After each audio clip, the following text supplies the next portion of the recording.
Hello friends, data structure सीखने की इस सीरीज में आज हम देख रहे हैं स्ट्रिंग को रिवर्स कैसे करें, उसका एल्गोरिदम।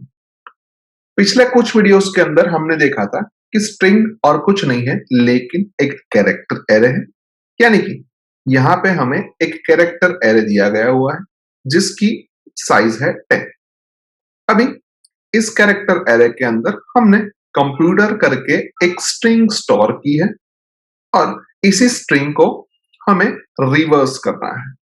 यानी कि हम ऐसा कह सकते हैं कि यहाँ पे जो हमारा लास्ट कैरेक्टर है वो यहाँ पे फर्स्ट कैरेक्टर पे आना चाहिए, यहाँ पे हमारा सेकंड लास्ट कैरेक्टर यहाँ पे सेकंड कैरेक्टर पे आना चाहिए और ऐसे करते करते हम आगे बढ़े तो हमारा फर्स्ट कैरेक्टर है वो यहाँ पे लास्ट कैरेक्टर बन जाता है।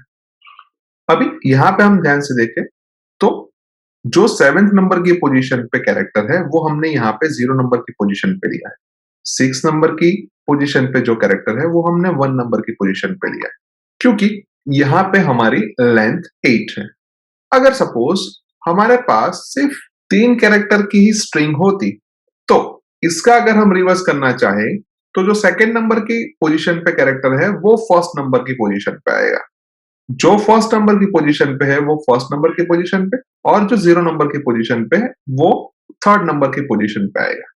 यानी कि हम ऐसा कह सकते हैं कि यहाँ पे फर्स्ट कैरेक्टर के तौर पे कोई प्री डिफाइंड वैल्यू नहीं आती है, क्योंकि हर एक स्ट्रिंग की लेंथ अलग अलग होती है और इसीलिए जब भी हमें किसी स्ट्रिंग को रिवर्स करना होता है तब सबसे पहले हमें स्ट्रिंग की लेंथ फाइंड करनी पड़ेगी। और स्ट्रिंग की लेंथ हम कैसे फाइंड कर सकते हैं वो हमने ऑलरेडी देख चुके हैं, जहां पे हम और कुछ नहीं करते लेकिन हम स्ट्रिंग के 1 बाय 1 सभी कैरेक्टर्स को चेक करते जाते हैं और जब तक हमें नल कैरेक्टर नहीं मिलता है तब तक हम पोजीशन के अंदर इंक्रीमेंट करते जाते हैं। यानी कि इस केस में अगर हम देखना चाहे तो हमें स्ट्रिंग की लेंथ 8 मिलती है। अभी रिवर्स करने के लिए हमें 7 नंबर की पोजीशन से स्टार्ट करना पड़ता है। यानी हम ऐसा कह सकते हैं कि जो भी हमारी लेंथ है उसमें से अगर हम 1 डिडक्ट करें तो उस पोजीशन से हमें कॉपी करना स्टार्ट करना है। सो अभी हमारे स्ट्रिंग का जो 7th नंबर की पोजीशन पे कैरेक्टर है वो यहाँ पे 0 नंबर की पोजीशन पे आएगा। उसके बाद हमें 6 नंबर की पोजीशन पे जाना है, यानी कि जो यहाँ पे हमारा काउंटर है उसको हमें एक डिडक्ट करना है और यहाँ पे हमें 0 नंबर की पोजीशन से 1 नंबर की पोजीशन पे मूव होना है। यानी कि हम ऐसा कह सकते हैं कि यहाँ पे हमें काउंटर की वैल्यू को इंक्रीमेंट करना है। यानी नेचुरली अभी हमारे पास 2 काउंटर होने चाहिए, जिसमें से पहला काउंटर हमारी ओरिजिनल स्ट्रिंग के ऊपर काम करेगा और उसकी वैल्यू डिक्रीमेंट होगी और दूसरा काउंटर हमारी रिवर्स स्ट्रिंग के ऊपर वर्क करेगा और उसकी वैल्यू इंक्रीमेंट होगी। यानी कि अभी हमें पता चल गया है कि कोई भी स्ट्रिंग को रिवर्स करने के लिए सबसे पहले हमें स्ट्रिंग की लेंथ फाइंड करनी पड़ेगी और उसके बाद हमें 1 बाय 1 कैरेक्टर्स कॉपी करने पड़ेंगे। अभी इसी चीज का हम अल्गोरिदम देखें तो यहाँ पे हमारे पास अल्गोरिदम का नाम हमने रखा है str_rev और जहां पे हम एक स्ट्रिंग यानी कि कैरेक्टर एरे पास करते हैं जिसका नाम हमने रखा है org। यानी कि ये और कोई स्ट्रिंग नहीं है लेकिन जिस स्ट्रिंग को हम रिवर्स करना चाहते हैं वही स्ट्रिंग है। अभी लेंथ फाइंड करने के लिए हम 0 नंबर की पोजीशन से स्टार्ट करेंगे और जब तक हमें नल कैरेक्टर नहीं मिलता है तब तक हम काउंटर की वैल्यू बढ़ाते जाएंगे। तो इसी चीज को हमने यहाँ पे लिखा है कि i की वैल्यू 0 हमने इनिशियलाइज की है और जब तक हमें ओरिजिनल स्ट्रिंग की ith पोजीशन पे हमें नल कैरेक्टर नहीं मिलता है तब तक हम i की वैल्यू को इंक्रीमेंट कर रहे हैं। यानी कि आगे वाले केस के अंदर जब तक i की वैल्यू 8 नहीं होती है तब तक ये लूप एग्जीक्यूट होगा। उसके बाद हमने j इज इक्वल्स टू 0 करके एक वैल्यू को इनिशियलाइज किया है, क्योंकि हमें रिवर्स स्ट्रिंग की 0 नंबर की पोजीशन पे वैल्यूज रखनी है और ये कॉपी ऑपरेशन हमें तब तक करना है जब तक हमारी स्ट्रिंग के सारे कैरेक्टर्स रिवर्स के अंदर कॉपी ना हो जाए।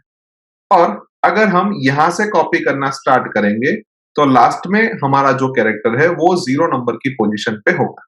यानी कि हम ऐसा कह सकते हैं कि जब तक हमें 0 नंबर की पोजीशन पे नहीं पहुंचते हैं तब तक हमें कॉपी ऑपरेशन परफॉर्म करना है। और इसी चीज को हमने यहाँ पे लिखा है कि जब तक i की वैल्यू 0 ना हो तब तक हमें ये 3 स्टेप यानी कि 6, 7 और 8 स्टेप को हमें रिपीट करना है। जिसमें से सबसे पहला स्टेप है कि i is equals to i minus one, क्योंकि i की वैल्यू 8 है और हमें कॉपी 7 नंबर की पोजीशन से स्टार्ट करनी है, और इसी वजह से हमने यहाँ पे लिखा है कि i is equals to i minus one. उसके बाद वाले स्टेप के अंदर हमने लिखा है कि reverse of j is equals to original of i, यानी कि reverse of 0 is equals to original of 7, जो कि इस केस में परफेक्टली सही है। उसके बाद हमने j की वैल्यू में एक इंक्रीमेंट किया, यानी कि अभी j की वैल्यू हो जाएगी 1।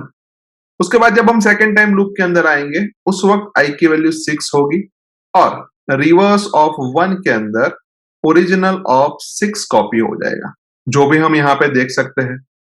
उसके बाद j की वैल्यू में एक इंक्रीमेंट होगा, यानी कि j की वैल्यू अब 2 हो जाएगी। उसके बाद फिर से हम लूप के अंदर आएंगे और फिर से एक कैरेक्टर कॉपी हो जाएगा, और ये टास्क जब तक i की वैल्यू 0 नहीं होती तब तक रिपीट होगा, यानी कि ये सारे कैरेक्टर्स 1 बाय 1 रिवर्स स्ट्रिंग के अंदर कॉपी हो जाएंगे।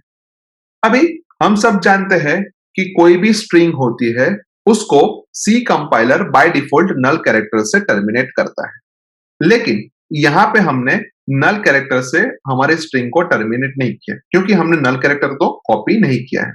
यानी कि हम ऐसा कह सकते हैं कि जो हमारी 8 नंबर की पोजीशन है वहां पे हमें नल कैरेक्टर रखना पड़ेगा, और इसीलिए हमने यहाँ पे लास्ट में एक स्टेटमेंट लिखा है कि reverse of j is equals to null, क्योंकि लास्ट में j की वैल्यू भी 8 होगी, यानी कि रिवर्स ऑफ 8 के अंदर नल स्टोर होके मिल जाएगा।